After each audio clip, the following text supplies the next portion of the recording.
কি গো, পেপার পড়তেছো আর হাসতেছো, মনে হয় অনেক খুশি খুশি। আরে খুশি হব না? আমাদের বিবাহিত পুরুষদের জন্য হাইকোর্ট যে রায় দিয়েছে, ওই রায় দেখে আমার কি যে আনন্দ লাগতেছে। আজকে যে আমি কি খুশি তোমাকে বলে বুঝাতে পারবো না। বাবা, এত খুশি? দাও দেখি পেপারটা, হাইকোর্ট কি রায় দিল। দাঁড়াও আমি পড়ে শোনাচ্ছি। এখন থেকে পুরুষরা দ্বিতীয় বিয়ে করার জন্য প্রথম স্ত্রীর কাছ থেকে কোনরূপ অনুমতি নেওয়ার প্রয়োজন নাই। হুম, এসব আইন মানি না, কোনোদিন মানবো না। আরে তোমার মতো একজন আর মানায় না মানায় কিছু যায় আসে না।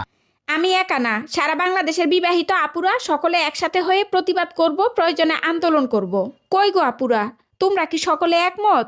যদি একমত হও তাহলে কমেন্টে জানাও, আর বেশি বেশি শেয়ার করে দাও, যাতে করে আমরা বিবাহিত সব আপুরা একসাথে হয়ে প্রতিবাদ করতে পারি।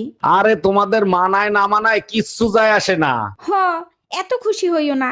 দ্বিতীয় বিয়ে করার আগের দিন রাইতে টুনটুনে কাইটটা রাইন্দা খেলাম।